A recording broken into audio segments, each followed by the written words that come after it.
And welcome back to Show Me St. Louis. The Lemp family holds a rich history here in St. Louis, and just a couple miles south of the Arch grounds lies the Lemp Mansion. Malik Wilson takes us inside the walls of history to give us his amazing home tour.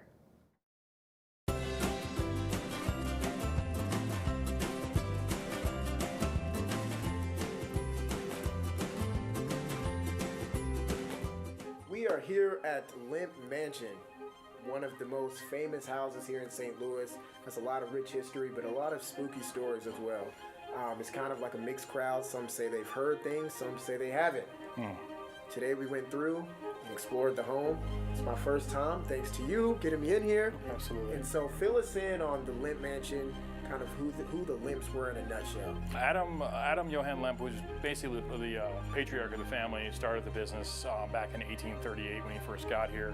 And he was down actually by the leg of the arch, which was then 2nd Street. He had a little grocery and did some beer, and town really liked the beer, and so stopped making groceries, and he started making more beer in the caving systems right here in St. Louis, actually. From there, his son took over. His son came over about 12 years after he had come over, took up the business for his dad and built it to an empire. So much so that he would buy 5 city blocks and build the brewery in 1864. In 1876, William Lemp would buy this house from his father-in-law, Jacob Freikert, who built it. The specs of his house.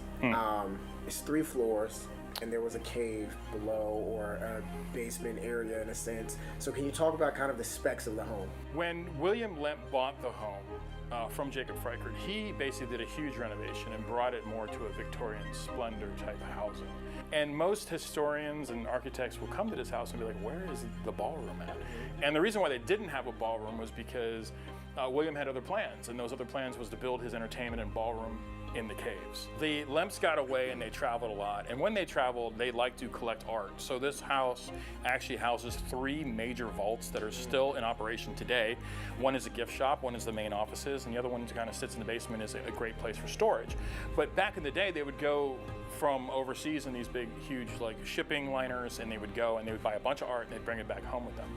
Well, some of the things that are picked up is the Italian marble fireplace that sits in the room right to your left. But the most notable item is that 5-headed shower that sits right there. And he actually bought that when he was staying in a hotel in Italy. He's like, I want one of these for the house. And they bought one. And see, the Lemps could do things that other people couldn't do. They actually had a radiator service, so they can actually heat their homes 7 years before it was patented. Another crazy thing is because they had the boiler house over there by the brewery, they could run pipes and pipe in hot water to all their showers. So imagine being turn of the century, you had hot running water in your house. That was pretty incredible. The Lemp Mansion envisions a family that was basically in the beginning of the biggest build in the Industrial Revolution. This is the turn of the century, this is the Gilded Age. This family would be the first brewers not only in St. Louis, but it would be the first German lager beer. Not to be confused with the American lagers, the redder lagers like Yuengling. This is actually the first German lager beer. And to put it in perspective, Adam was brewing beer in 1839, so Adolphus Busch is 1 year old at that point.